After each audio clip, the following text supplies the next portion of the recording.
Now we will start a new article, sound wave. Sound wave के बारे में पहले ही मैं आपको काफ़ी चीज़ें बता चुका हूँ कि ये एक लॉन्गिट्यूडनल वेव है। किस प्रकार से जैसे मैं बोलता हूँ तो मेरी साउंड आपके कान तक पहुँचती है, इसके बारे में मैंने जब ये चैप्टर स्टार्ट हुआ था वेव का तभी मैंने बताया था। तो अब फिर दोबारा मैं उसी प्रकार से बात स्टार्ट करने जा रहा हूँ। मैंने यहाँ एक अरेंजमेंट बनाया है कि एक मेरे पास ट्यूब है जिसके अंदर एयर है, एक एंड से क्लोज है ट्यूब। अब मैं क्या करता हूँ कि उसमें एक पिस्टन लगा देता हूँ। ये पिस्टन लगाया हुआ मैंने, ये पिस्टन एक ऐसी पुली से मैंने बांध दिया कि जो रोटेट कर सकती है, फिक्स एंगुलर वेलोसिटी से रोटेट कर सकती है। ये एक रोड है जिसके साथ यहाँ भी बेरिंग है और यहाँ भी बेरिंग है।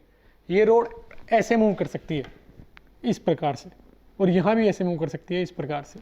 तो जब ये पुली ऐसे घूमेगी तो ये पिस्टन आगे पीछे जाएगा। ये अरेंजमेंट आपने देखा होगा। तो अगर मैं कंटिन्यूस ये अरेंजमेंट बनाए रखता हूँ, यानी पुली को कंटिन्यूसली एक कांस्टेंट एंगुलर वेलोसिटी देता हूँ, तो आपको कुछ देर के बाद इस पाइप के अंदर ये अरेंजमेंट नजर आएगा जो मैंने इधर बनाया हुआ है, और ये किसी ना किसी स्टेट में तो नजर आएगा आपको ये पिस्टन। तो मैंने एक्सट्रीम पोजीशन पे पिस्टन आपको दिखा रखा है। तो जिस प्रकार से अगर मैं स्ट्रिंग वेव की बात करता हूं, क्लियर, स्ट्रिंग वेव में इसको मैं एसएचएम देता हूं तो वो एसएचएम पूरी स्ट्रिंग वेव में इस प्रकार से, समझे ना, ऐसे ट्रेवल करती है। इधर से दी गई वेव वो स्ट्रिंग में इस प्रकार से ट्रेवल करती है, और यहां इस अरेंजमेंट में मैं जानता हूं कि इसको मैं क्या कहता हूं, क्रेस्ट, और इसको मैं कहता हूं ट्रफ। तो ये रीजन इसमें अप और डाउन के रीजन इसमें बने हुए हैं, जहां पॉजिटिव वाई डायरेक्शन में मैक्सिमम एम्पलीट्यूड होता है स्ट्रिंग के किसी पॉइंट का, उसको हम क्रेस्ट कहते हैं। मतलब रीजन बन जाते हैं, समझे ना, स्ट्रिंग में रीजन बन जाते हैं एक स्पेशल टाइप के, कि हाँ ऊपर की ओर मैक्सिमम डिस्प्लेसमेंट या नीचे की ओर डिस्प्लेसमेंट, ऊपर की ओर नीचे की ओर, उनके एक फिक्स नाम दिया हुआ है।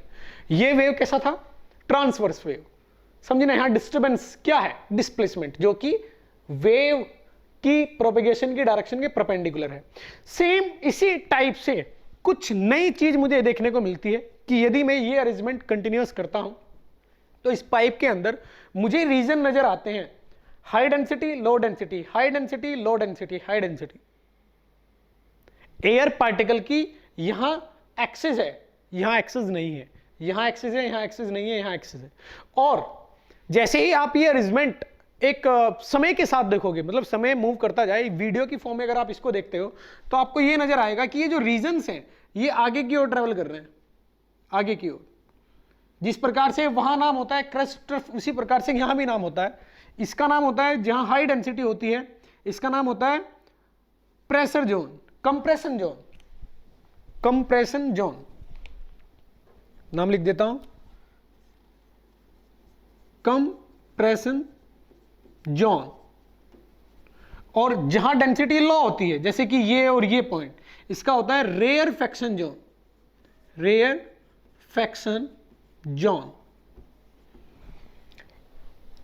इनमें ये प्रॉपर्टी होती है कि मतलब ये रेयरफेक्शन जोन किसको बोल रहा हूं मैं, कंप्रेशन जोन किसको बोल रहा हूं मैं, अगर नॉर्मल स्टेट में जो इस पाइप के अंदर एयर थी उसका प्रेशर P था नॉर्मल स्टेट में, अभी ये प्रोसेस मैंने नहीं किया है, पुली रुका हुआ है, क्लियर।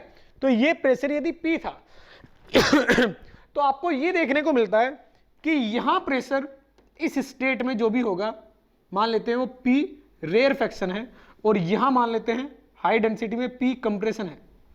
तो आपको ये पता चलेगा कि जो नॉर्मल स्टेट का प्रेशर था उससे ज्यादा होगा कंप्रेशन और उससे कम होगा रेयरफेक्शन।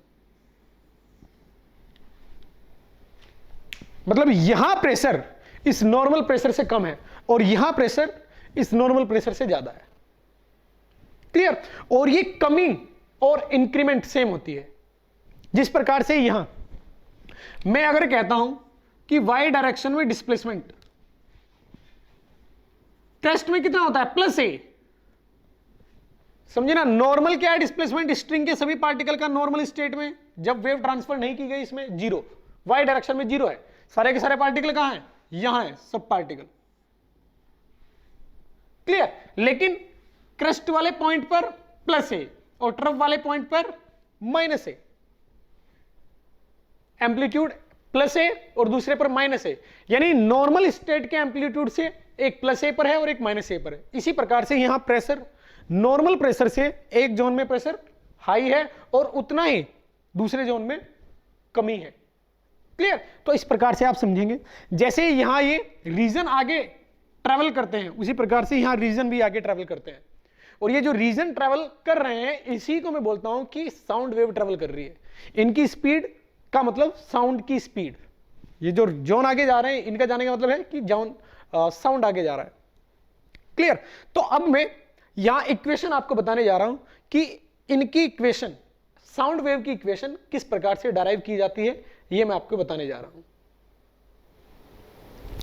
साउंड वेव की इक्वेशन को समझने के लिए मुझे इसमें एक नजरिए से और चीजों को देखना पड़ेगा।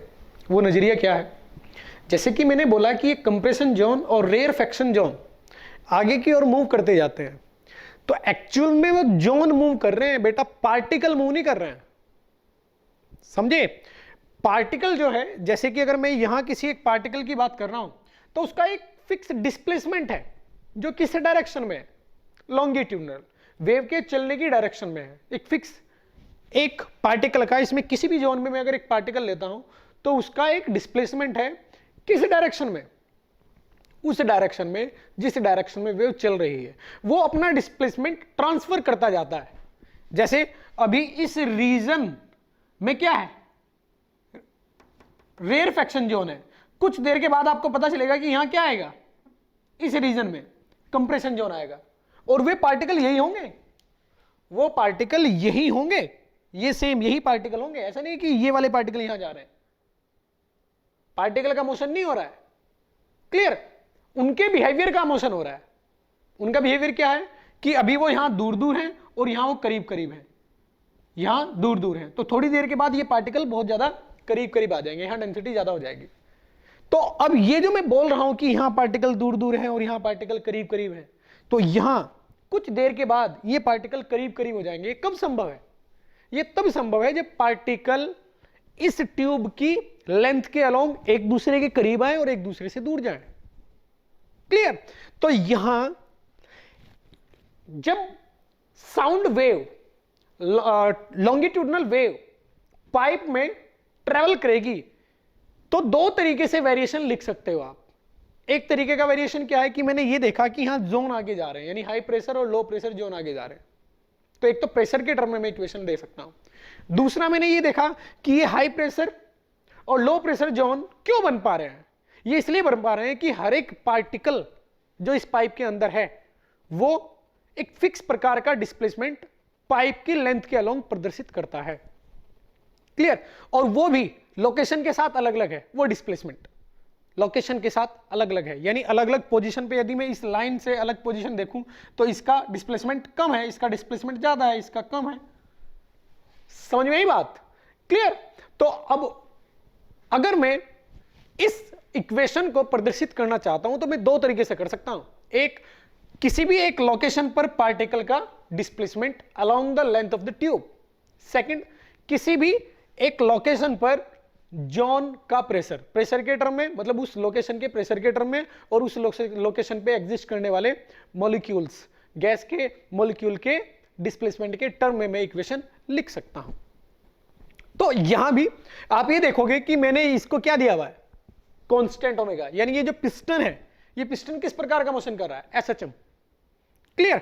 तो यदि आप डिस्प्लेसमेंट की बात करोगे, इस वेव लॉन्गिट्यूडनल के पार्टिकल की डिस्प्लेसमेंट की बात करोगे तो डिस्प्लेसमेंट की इक्वेशन यहां भी क्या आएगी, y बराबर ए साइन ओमेगा टी माइनस के एक्स। यही हमें पढ़ना है, इसलिए मैंने इसको एसएचएम प्रोवाइड कराया एक एंड पर। तो डिस्प्लेसमेंट की इक्वेशन यहां भी सेम ही आएगी। क्लियर? बस डिफरेंस ये है कि यहां displacement along the length, along the direction of the propagation of the wave है। क्लियर? तो एक तो ये बात याद रखेंगे कि साउंड वेव को हम डिस्प्लेसमेंट के टर्म में भी प्रदर्शित कर सकते हैं।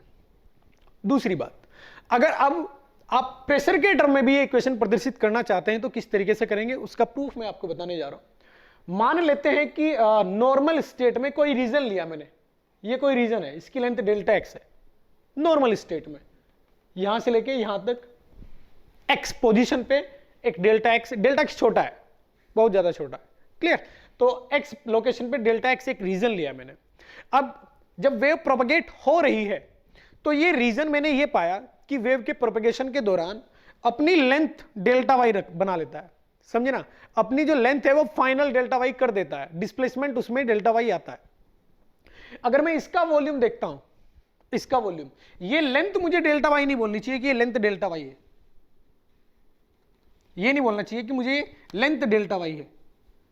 शब्दों को ध्यान से सुनना, ये पहली लेंथ नॉर्मल स्टेट में डेल्टा एक्स है, और जब इसमें वेव ट्रांसफर होती है इस रीजन में तो ये डेल्टा एक्स में कमी आती है, डेल्टा वाई की लेंथ में कमी आती है, यानी ये अपना वॉल्यूम कम करता है, ये रीजन अपना वॉल्यूम कम करता है, क्योंकि हायर डेंसिटी वाला रीजन इसको बनना है। मैं एक स्पेसिफिक ले रहा हूं, समझे ना, एक स्पेसिफिक लोकेशन ली मैंने, कौन सी वाली, कंप्रेशन जोन वाली। तो ये क्या करेगा, अपना डेंसिटी ज्यादा करने के लिए पार्टिकल को करीब करीब लाएगा, पार्टिकल को करीब करीब लाएगा, इसका मतलब क्या होगा, पार्टिकल को ज्यादा चलना पड़ेगा, समझे ना, एक दूसरे के वॉल्यूम कम करना पड़ेगा, वॉल्यूम में चेंज आएगा, तो वो यानी ये लेंथ में चेंज आएगा, जो डेल्टा एक्स है उसमें चेंज आएगा, वो चेंज में डेल्टा वाई मान लेता हूं, वो चेंज में डेल्टा वाई मान लेता हूं, क्लियर, थोड़ी देर के लिए। तो अब मैं ये बोलूंगा कि यदि इस एलिमेंट के लिए मैं बल्क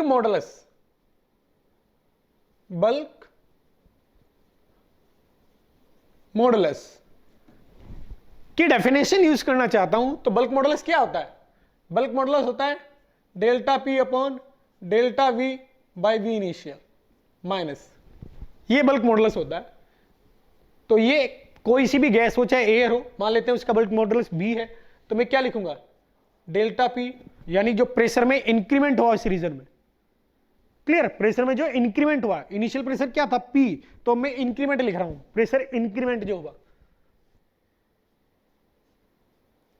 इस रीजन में, मान लेते हैं प्रेशर इंक्रीमेंट डेल्टा पी हुआ, तो डेल्टा वी कितना आएगा, डेल्टा वी कितना आएगा, मैंने बोला कि इसकी लेंथ डेल्टा एक्स से कमी हुई, कितनी कमी हुई, डेल्टा वाई की कमी हुई, इसमें डेल्टा एक्स में कमी कितनी हुई, डेल्टा वाई की, तो वॉल्यूम में कमी कितनी आई, मान लेते हैं इसका क्रॉस सेक्शन ट्यूब का ए है, तो ए डेल्टा वाई वॉल्यूम में कमी आएगी, क्लियर। तो मैं यहां लिख देता हूं ए डेल्टा वाई, ये मैंने लिख दिया ए डेल्टा वाई